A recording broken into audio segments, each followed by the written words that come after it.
winner of a Best Job in the World contest.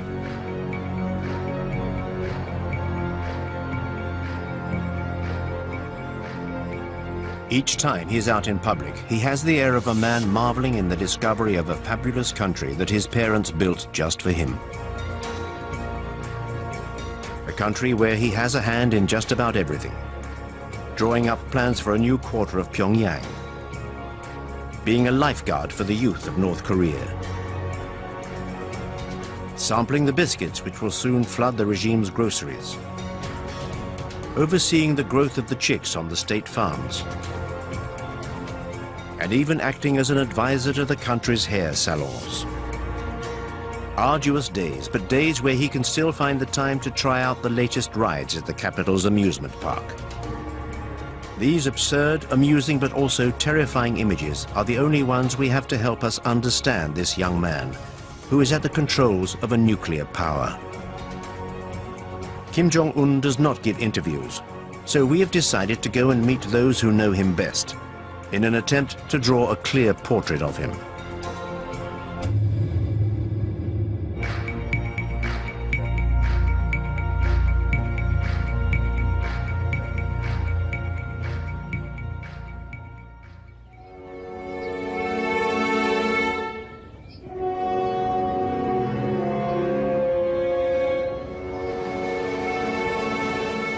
Our journey begins in the heart of the Swiss Alps, in Bern, the capital of the Swiss Confederation. This is the home of one of the biggest North Korean communities abroad. It's a discreet community, whose activities have nonetheless attracted the attention of a member of a consortium of investigative journalists.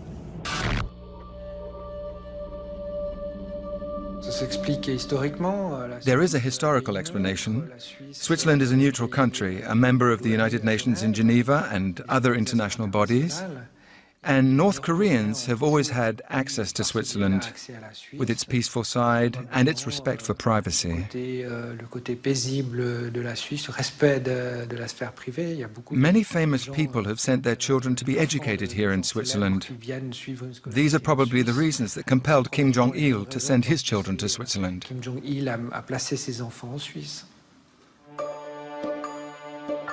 A study of Swiss administrative documents reveals the existence of a Mr. Pak, for whom in 1992 the North Korean embassy in Switzerland requested a visa and a posting to Bern. The visa request bore the names of 3 children, Chol, Hun and Mi Young. The names were only slightly altered and the birthdays were identical. Mr. Pak's children were in fact those of the North Korean dictator Kim Jong-il. We knew the children were here, we knew their real identities, but it was not a problem for the Swiss authorities. It was even seen as a boon. Why? To maintain links with the country, which had already cut itself off from the rest of the world.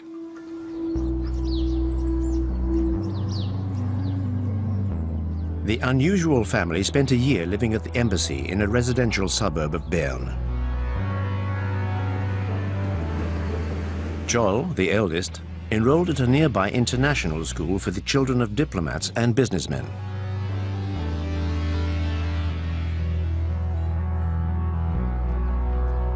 His brother, Hun, joined a state school in the town. He spoke German with his classmates. After a few difficult months, he was said to be a rowdy loner, but he finally made a handful of Swiss friends and settled into school life.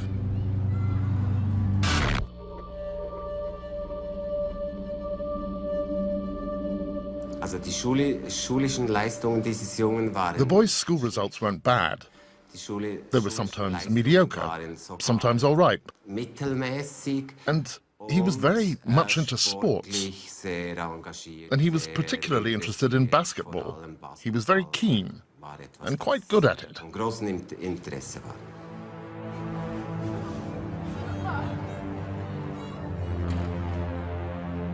Around this time, the Pak family moved into an ordinary apartment near the school. Visitors were not welcome. But there were photos of the property on the estate agent's website, showing a standard middle-class family home. Living here meant the children could enjoy a free and easy life with their friends. They sometimes had lessons in Swiss democracy at school. They even got to visit the Swiss Parliament. And then, yes, he made friends. Some of them even told us that they were invited to his home to play Game Boy, etc. We also know that Kim Jong-un used to play basketball with his neighborhood friends, not necessarily of his own class, pretty much every evening. And that he was a perfectly pleasant kid, like all kids of his age. The pictures we have of Pak Hun are in sharp contrast with the images we have of Kim Jong-un. How can we be certain that this is the same man who spent his entire adolescence in Switzerland? Judicial identification experts compared the two images. Facial spacing, ears, teeth. There seemed to be no possible doubt. Added to which, another clue was unearthed by the Swiss Secret Service. A North Korean woman by the name of Ko Young-hee regularly arrived in Switzerland by private plane. The Swiss agents who tailed her suspected she was smuggling precious metals.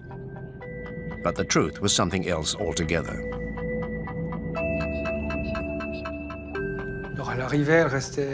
So she would arrive and usually stay 2, 3, or 4 months, and she would stay at the house too. But she would also go off on regular shopping trips in the great capitals of Europe. Or there would be big family get-togethers. I was told about a family reunion which took place in a hotel at Interlaken, for instance, where the family rented out a whole wing of the hotel and met up there.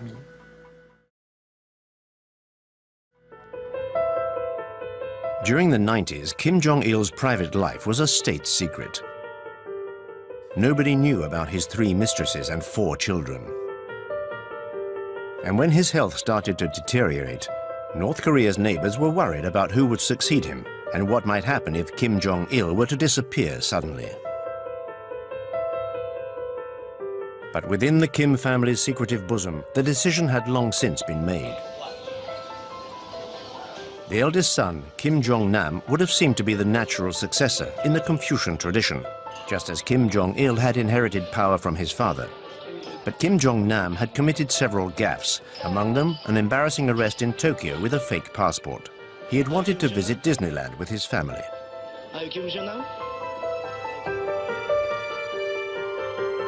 The second son, Kim Jong-chol, educated in Switzerland, was considered too soft, even too feminine by his father.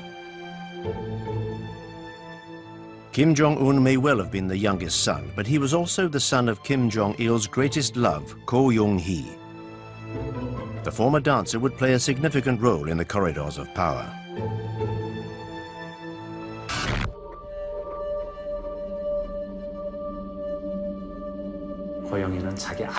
Ko Young-hee played an important part in ensuring that her son took over the reins of power.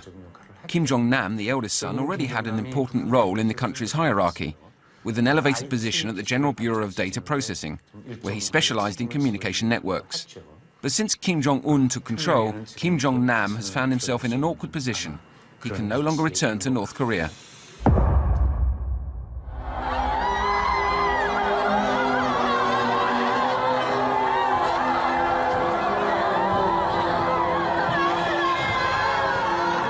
The 17th of December, 2011.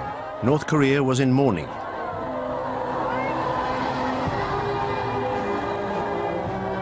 Kim Jong-il, the shining sun of the 21st century, had died just a few days before. It was time for the propaganda machine to set up the funeral scene. The funeral would also be the confirmation of the youngest son's accession, which had been confirmed to North Korea and the rest of the world a year earlier.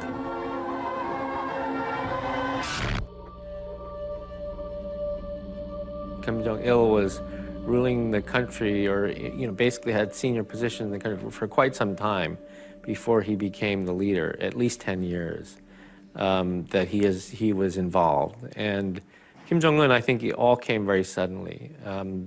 The propaganda, they did a bit of going back and sort of trying to create a story about how he was being trained many years in advance. But that wasn't the case at all. I mean, The fact of the matter was that his father had the first stroke, and that's when they started becoming concerned about succession, and then he died quite suddenly. And I think the young fellow was not ready. There was a plan, I think, to have him become the next leader, but I imagine they were thinking 5, 10 years, not 1 year.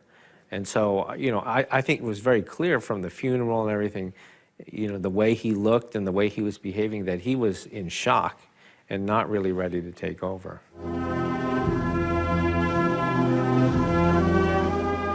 Kim Jong-un's problems had already begun.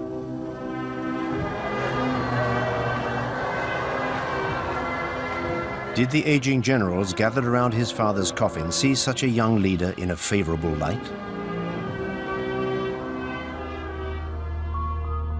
Kim Il-sung, the founder of the nation, staked his claim by leading the anti-Japanese guerrilla army during the Second World War.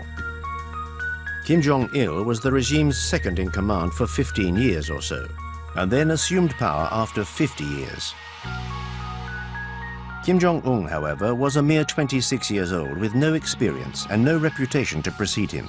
So in order to keep his grip on the reins of power, he embarked on a monstrous purge. The regime needed to be represented by a whole new generation.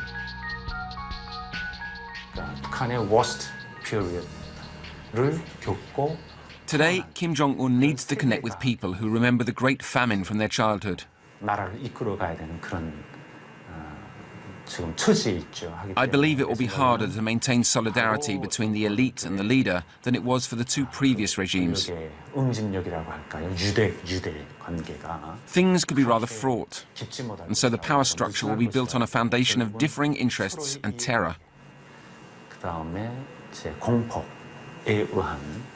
You know, I think that there probably is a lot of internal churn there, because what seemed to be clear is that after Kim Jong-un did take power, he was trying to move some of the business concessions and the political power in the military that his father put there, right? His father believed in so-called military-first politics, and move it over to the party, or at least balance out the party and the military.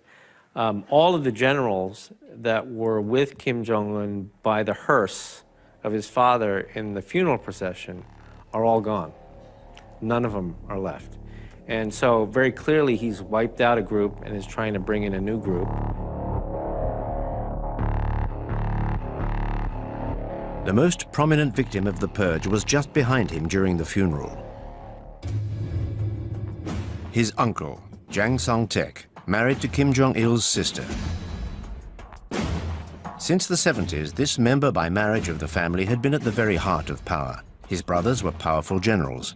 He himself had held a number of key posts in the armed forces and the economy.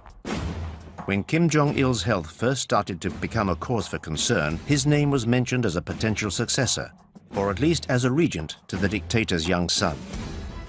2 years after coming to power, Kim Jong-un decided that his apprenticeship was over and had his uncle executed, along with most of his closest relatives. 굉장히 유능하고 For us, Jang Sang-tak was a very competent man. 자기 I worked with him. 부하들 잘 챙기고 He was funny and kind to his subordinates. 업무 He took good care of us and worked hard. 이었죠. Certainly the news of his arrest and then his execution were quite surprising to many of us who study this country. But I think what was the most surprising was the written statement that came out explaining why he had been killed. You know, in the past in North Korea, when these sorts of things happen, they happen very quietly.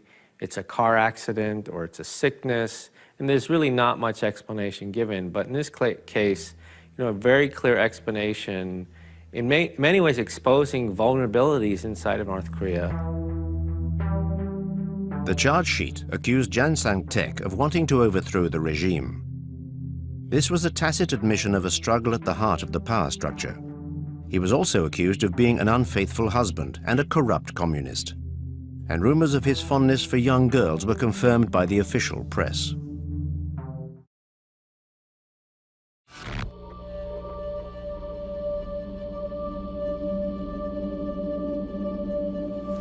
이것이 상징하는 것은 Jang Sang-tek's public execution was very damaging for the regime. North Korea is a deeply Confucianist country where respect for one's elders, especially relatives, is ingrained. Murdering his own uncle was more likely to harm the people's loyalty to Kim Jong-un than consolidate his power. I think that the members of the elite who lose respect for their leader could also turn away from him. 대단히 높다. 한 걸음의 양보도 없이 오직 수령 임시, 장군 임시로 끝까지 계승 완성해 나가려는. In order for his accession to power to succeed, Kim Jong-un decided to use terror to subdue the regime's old guard.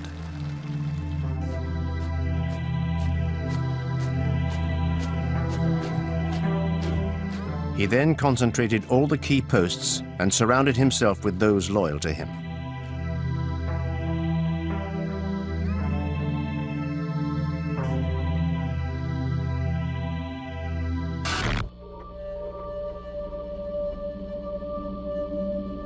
I think that Kim Jong-un is in charge. I don't think that there are puppets behind him because I think the system is designed to only have one person in charge. And so, and everybody must demonstrate their personal loyalty to him in order to survive.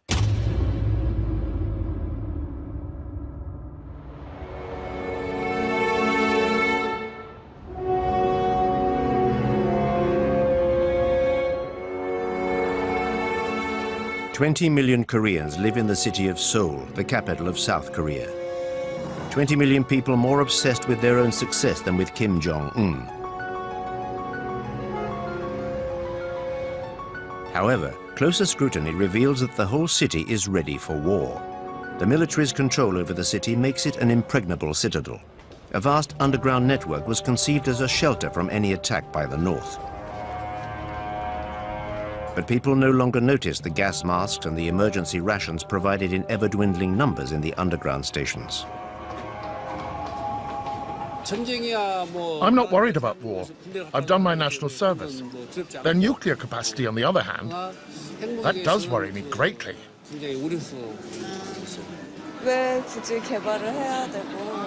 I don't understand why he wants to develop nuclear weapons. To blackmail us? To threaten us? To get something out of us? Or just for his own personal glory?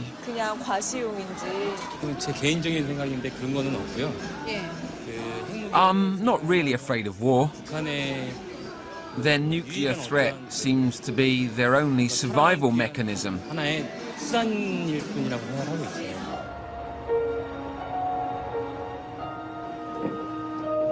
The North Korean border is only 30 kilometers away. It's an impassable, demilitarized zone 2 kilometers across, with hundreds of thousands of soldiers either side of it. Seoul is well within range of cannon fire. The soldiers in the south can see villages in the north. Unlike his father, Kim Jong-un personally inspects the advanced posts, which are the greatest threat to Seoul.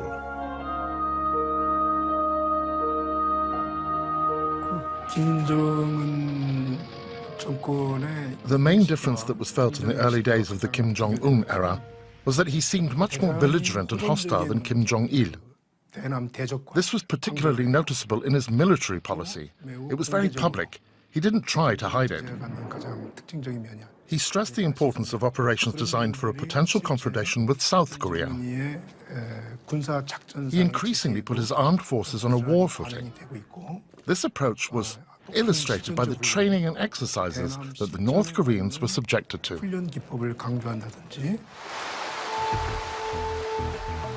Kim Jong-un made his first North Korean propaganda appearance a year before his father's death.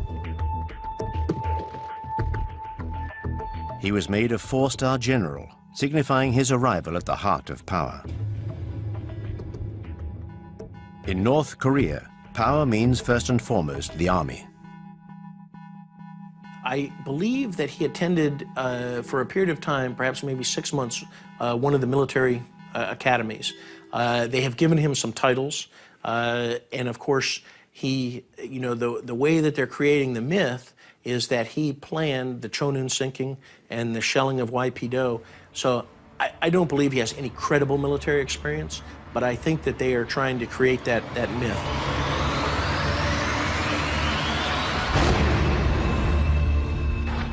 know, he was given the title as a four-star general in one of the People's Assemblies as they were making the transition, but not any experience that we know of. The propaganda says he's an artillery expert, so they try to create a myth around him that shows that he's a great warrior, a great military man. And I'm sure for the military in North Korea, you know, they probably don't like that, you know, that this young fellow with no experience all of a sudden gets 4 stars and is considered one of the top military brass in the country, even though he has no experience.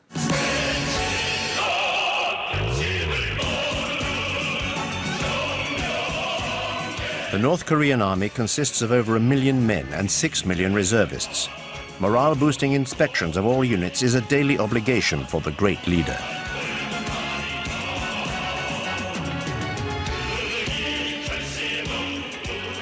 But the army's thousands of tanks and hundreds of aircraft, inherited from Soviet-era Moscow, are all but obsolete.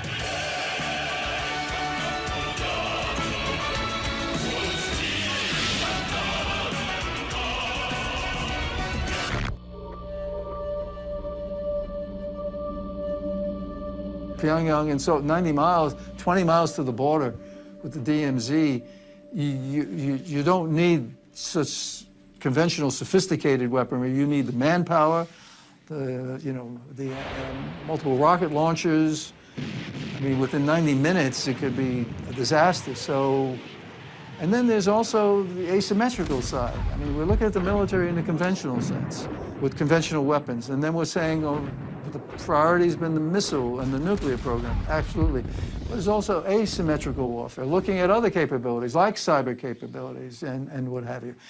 And elements of weapons of mass destruction. It's not only nuclear, but you've got biological programs, you've got chemical programs. So I think this is a government that has invested heavily in their military, but it doesn't always come across in their conventional military capabilities. It's a myriad of capabilities, and some of them are very potent.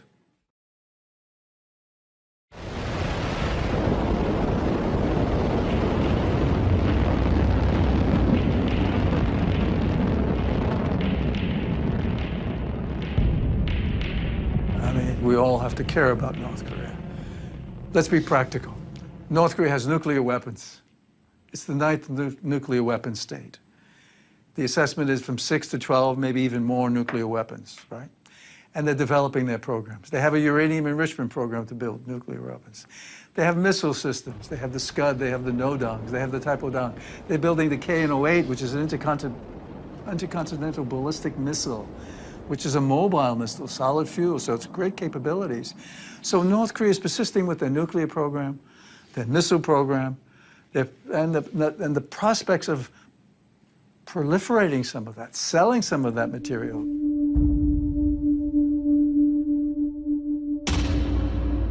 Kim Jong-il's nuclear program was his grand project.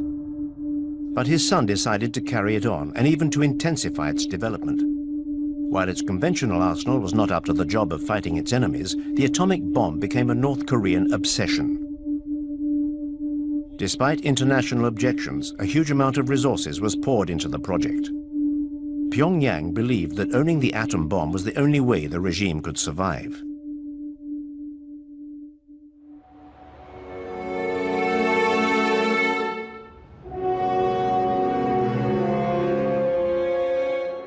It is the only deterrent to its great enemy, the USA, with whom it was at war during the 1950s.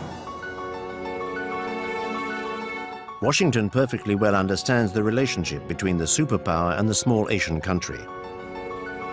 The memorial to the Korean War is just a few blocks away from the White House. Since the 1953 ceasefire, the American government has kept a close eye on the Korean crisis. 30,000 soldiers are still stationed on the south side of the demilitarized zone. Crises and crisis management scenarios are constantly being re-evaluated. This show of strength is seen by Pyongyang as a direct threat to its survival.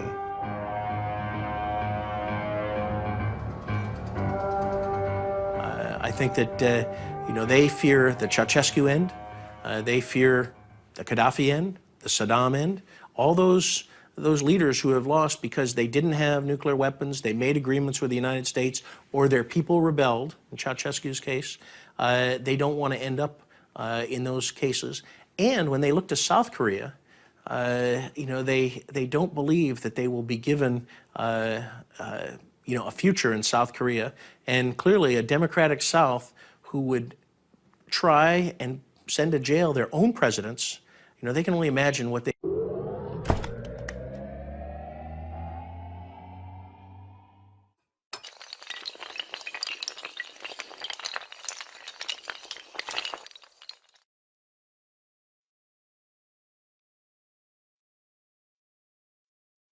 they would do to North Korean, to the regime, given the atrocities and crimes against humanity that they've committed.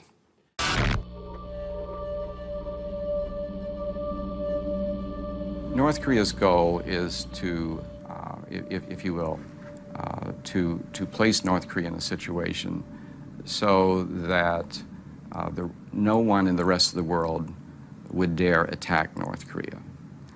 Having said that, while the media today has tremendous focus on this question, can North Korean missiles reach Alaska or California or wherever, in reality, North Korea today has the capability of transferring weapons of mass destruction anywhere in the world through its trading companies, their affiliates, and a very sophisticated shipping network.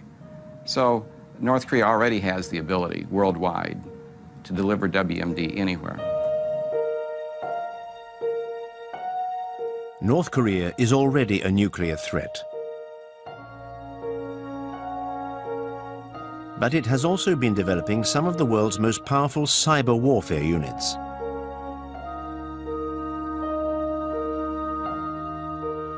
For example, they attacked the South Korean financial system, as well as Sony's film studios in the US, in the wake of a comedy movie which openly mocked Kim Jong-un.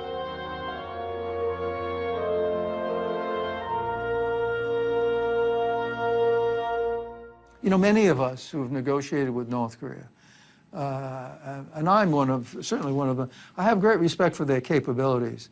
But those who have not spent much time in North Korea or dealing with the North Koreans, they say, you look, this is a country that can't feed its people. If you have malnourishment going on and so forth, and you have this economic development, which is minimal, if anything. I mean, the public distribution system doesn't work. You compare North Korea to South Korea, I mean, there's no comparison. South Korea is a modern country that has a significant GDP and per capita income is high. And North Korea, since the 60s, has just gone down and down, having been at a high level at one point and going down and down. So they've not done that in that way. But they have. But we should never underestimate their capabilities. When they put their mind to it, they're very effective. When they put their mind to a nuclear program, they're very good. Many people said they could never have a uranium enrichment program with spinning centrifuges. That's sophistication. Of course they could. Missile delivery systems, of course they could. You mentioned cyber. I'm of the school, yes. If they put their mind to it, they don't need an internet system per se. They need people who are focusing on cyber technologies, the tools necessary and how you do that and so forth.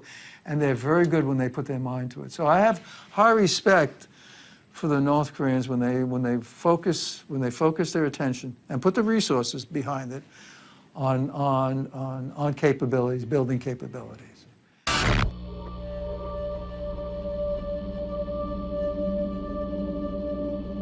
One thing every North Korean leader has understood, and he does as well, I think, if they lower their guard, in their perspective, if they lower their guard, they will be treated by the major powers as the used furniture of history. They'll simply be discarded, walked over, ignored. Otherwise, why pay any attention to them? So they have to make sure that people care about them, that people don't see just a dark spot on the map, which is the favorite thing we always show, but understand that this is a real, operating, not failing country with 24 million people that are somehow going to continue to exist and become more vibrant in Northeast Asia. That's a big, that's a tall order to fill. And who knows if he'll be able to achieve it.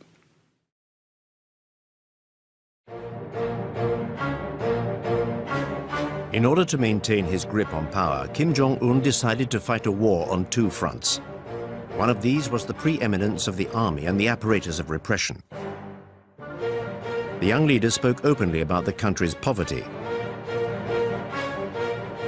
He claimed he would not be able to sleep until his people had an adequate standard of living. From his youngest days, Kim Jong-un spent a long time with his father's Japanese chef, who became his close companion.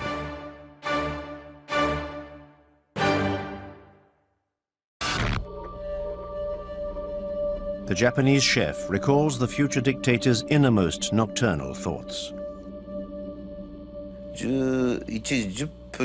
I remember one night, we started talking at about 11:10 p.m. When we had finished, I looked at my watch. It was nearly 5 a.m. We spoke of many things. He told me, I've been to Europe, to Asia, to Japan several times. The shops are full of food. But in my country, there's none. Something should be done.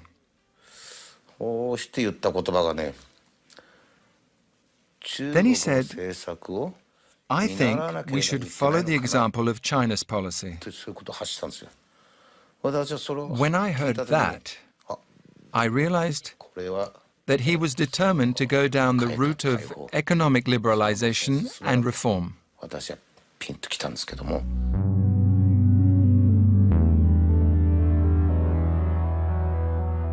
Every day, propaganda portrays Kim Jong-un as the great orchestrator of the renaissance of North Korea's agriculture and economy.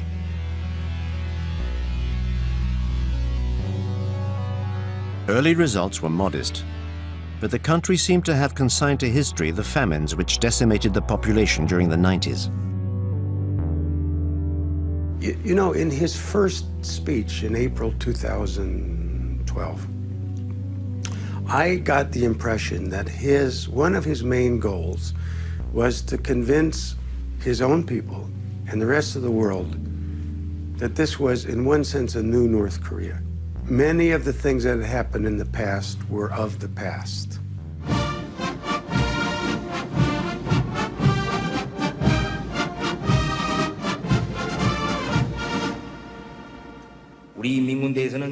Our People's Army must be the embodiment of our great general's slogan, help the people. The People's Army's soldiers and officers do more for the people than they would do for their own families. Our people are the finest people in the world. They have faithfully supported the party in face of great challenges. They should never have to tighten their belts again.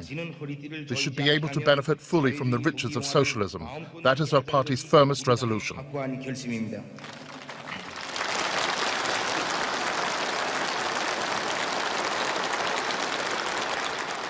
His focus is on the future.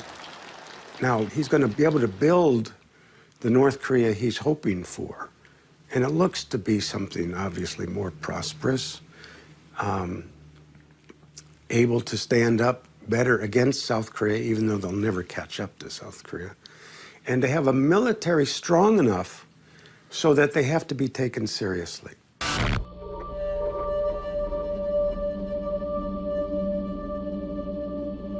많이 어렵지는 않아요. North Koreans do not live in abject poverty like they once did. We no longer have absolute famine. We now live relatively well. There's just a gap between rich and poor. But there is no longer extreme penury. You may see awful images of starving North Koreans, but that was 10 to 15 years ago. It isn't the case nowadays. North Korea is churning internally as we speak. There are amazing changes occurring within that country.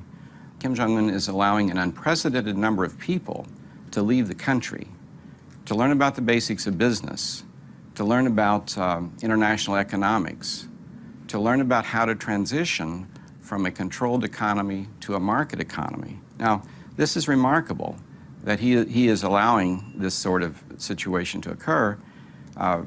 North Koreans are now able to go to Singapore to learn about the basics of business. North Koreans go to Hong Kong, they go to Vietnam. As we speak, there are North Koreans in Canada learning about international economics. And at the same time, North Korea is actually allowing a certain number of people, including some from Singapore, to go into North Korea and to discuss the basics of business. So this is a different day, a different world, and it is impossible at this point in time to ascertain what this will mean and what the consequences will be. From what we know anecdotally from people who have been not just in Pyongyang but in the countryside, there are resources being devoted to development. Housing, infrastructure, some extent food, maybe in the agriculture area, it looks as if there's some reforms or changes that are going to could lead to increased harvest.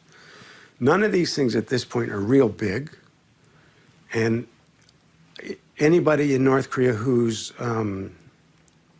implementing them probably is a little bit worried that they might get reversed, because it's not yet clear that they've been completely and totally endorsed from the top. But there's a cumulative effect.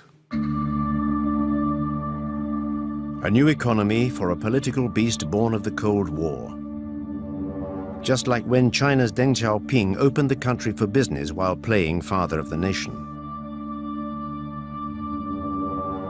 But North Korea's psychological control over its people reaches a whole new level, like that of a secretive sect. Will it be able to survive this new openness?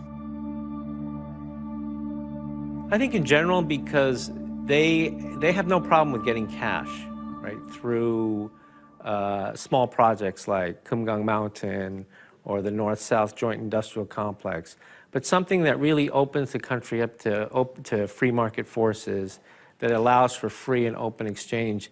These are all things that may make them richer, but it is seen as a threat to political control.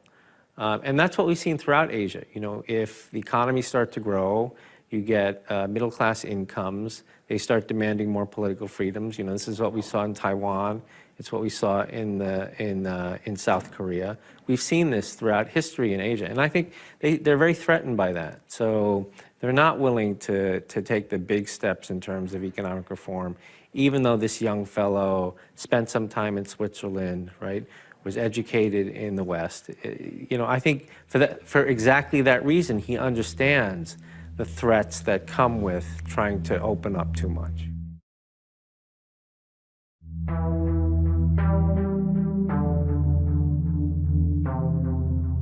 For Kim Jong-un, it's a matter of survival. After the years of poverty of his father's reign, North Koreans need to be given a new sense of hope if the country is going to stay together. His cheerful appearances and chubby frame contribute to the resurrection of the image of Kim Il-sung, who he has come to resemble physically. In North Korea, even the smallest child in the street loves Kim Il-sung. He was the great leader. During his time, people ate well and were not poor.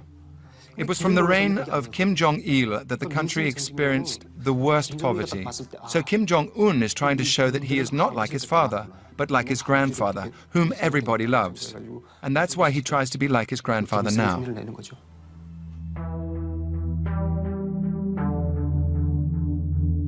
Grandfather Kim Il-sung, the revered founder of North Korea, is still the official eternal president of the country. At times during his reign, its development was faster than that of South Korea, thanks to the unconditional support of the Kremlin. But when the Soviet bloc fell, Pyongyang had to change its tune. Its economy fell apart, and under Kim Jong-il's rule, the country endured the Great Famine.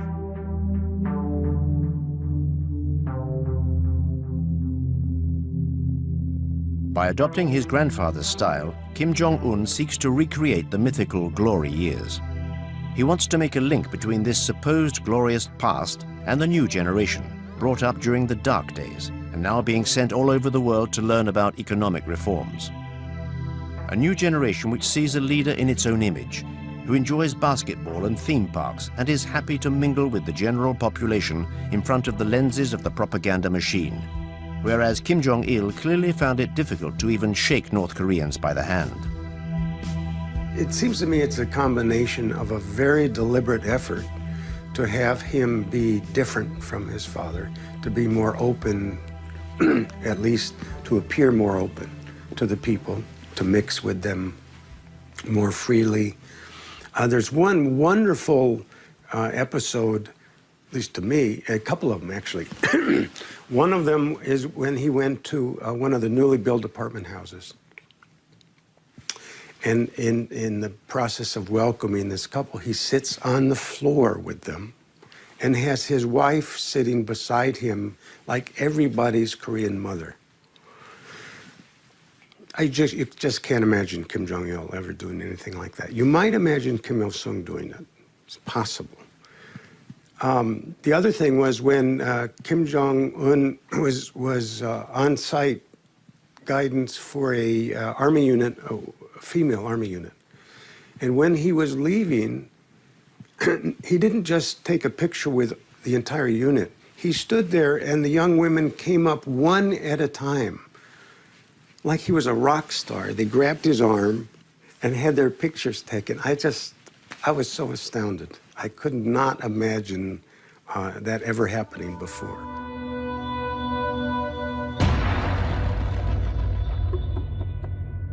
Something that seemed equally unimaginable was to hear Kim Jong-il's voice. Throughout his reign, the only propaganda put out was either silent films or images. He never spoke in public.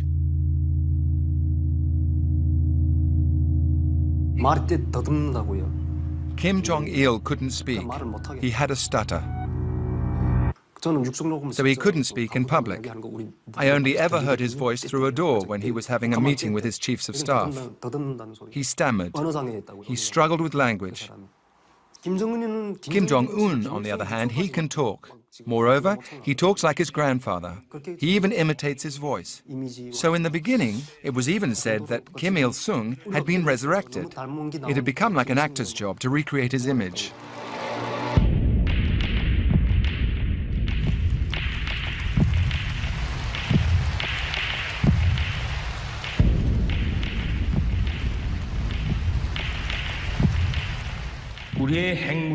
Our nuclear capacity is our guarantee of protecting our national sovereignty. It allows us to build peace, prosperity, and power, as well as the happiness of the people.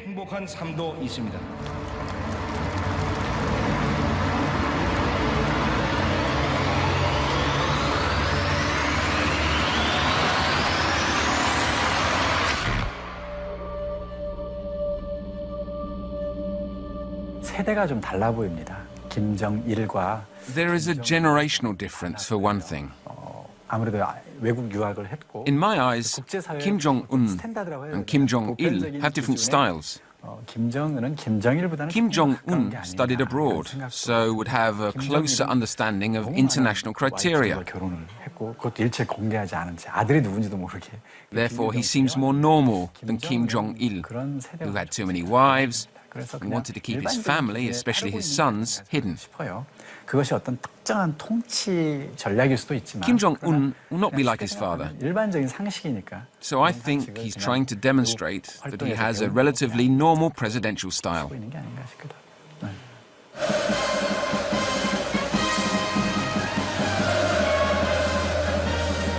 But how can one follow a normal path when one comes from a family with such history? Kim Jong-un seems to have chosen to allow a degree of transparency where his family is concerned. Since the beginning of his reign, he has shown off his wife. She accompanies him on his many excursions. Immaculately turned out, she occasionally treats herself to luxury toiletry items. North Korea has for the first time its own First Lady. Always smiling, she is a symbol of modernity and diversity. Kim Jong-il, for his part, had a great many secret mistresses, most of them selected from among the ranks of the regime's official artistic community. This troupe was conceived essentially as a harem for the dear leaders. Kim Jong-un's mother, like his wife, issued from these ranks. It was at the end of his adolescence that Kim Jong-un could begin to make his choice.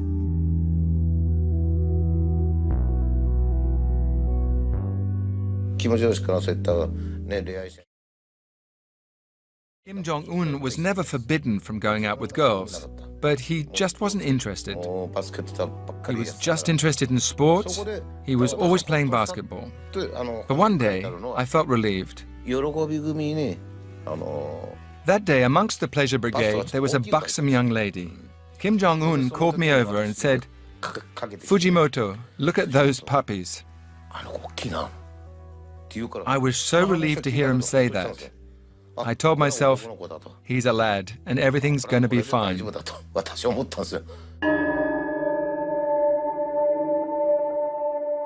There is one other woman to whom the regime is giving an increasingly significant profile.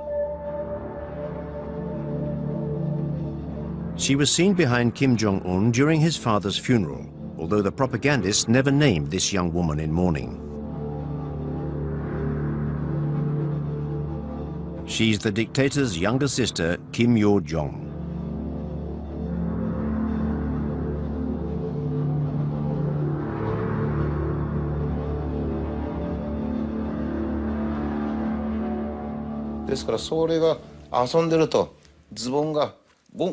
When she was playing, and her trousers or her nappies would start to fall down, it was always Kim Jong-un who noticed.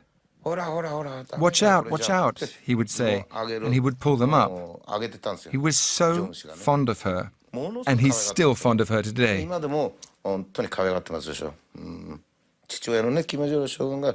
Kim Jong-il was equally fond of his little sister. So he's doing exactly what his father did, just the same. What's interesting is the strong women he surrounds himself with. There was a picture of him when he opened one of the fun parks. He's walking, not only got his wife, he had his aunt, Kim Jong-il's sister. He had his father's last consort, who was apparently a very strong woman. I can't remember if there was one or two more. So it's not completely a patriarchal system there, it seems to me. I guess he's listening to women as well. Kim Jong-un is grooming his sister for succession in case any crisis like a health issue should befall the regime.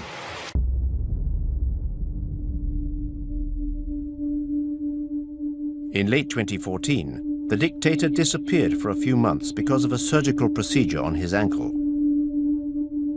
Even then, his transparency in the official media was astonishing, portraying a limping convalescent.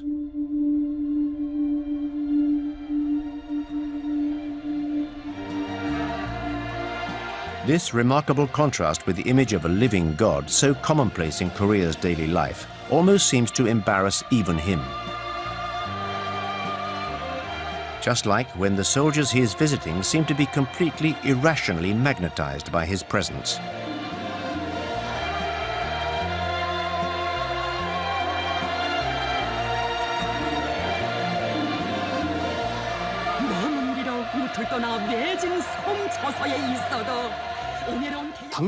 There's nothing special about these pictures. It's perfectly normal. Here in North Korea, Kim Jong-un is like Jesus. If you were a Christian and you were to see Jesus aboard a boat by the river, wouldn't you try to follow him? This is no different.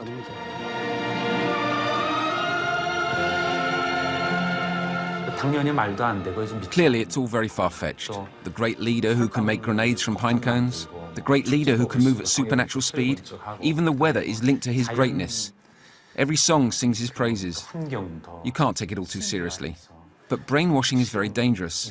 When people are constantly exposed to songs, videos, and moving or even grandiose stories, they start to believe them. It's what's called mass psychology.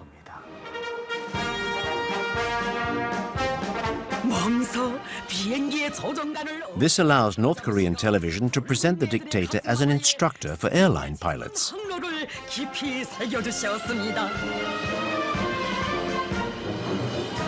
This scenario may appear ridiculous to an expert, but it's part and parcel of the regime's tenor.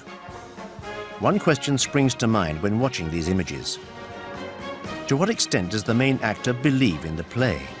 And to what extent has this fever-pitch propaganda influenced Kim Jong-un's persona? You see humanity in the man smiling and reaching out to the people and engaging. And then you say, my God, how could you do that to your own people? How could you have been so brutal to your own uncle? How does that come together? But this is what we're looking at. We're seeing a leader who is, and that's why people say he has not been that rational an actor. On one hand, you see the humanity in the man, the charisma. And the other saying, you see the brutality. And you say, what do we have here?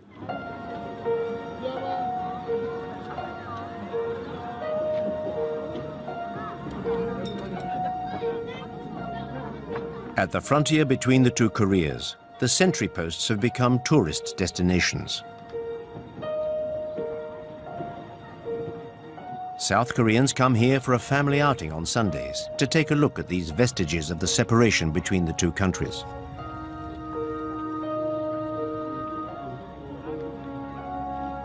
I don't know. It's difficult to get any real information about Kim Jong-un, other than what's disseminated by the media. But when I see that, I get the feeling that he won't remain in power for long.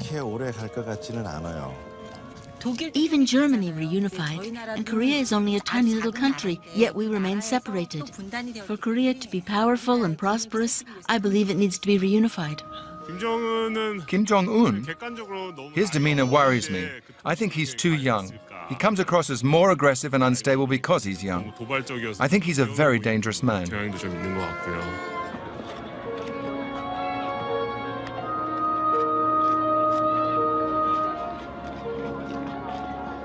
I would say stake my 34 years in the military on the South Korean military would defeat North Korea. But it will be bloody, it will be tragic. South Korea will suffer tremendous destruction, and as I started out saying, the entire world will be impacted, at least economically, if there is a war.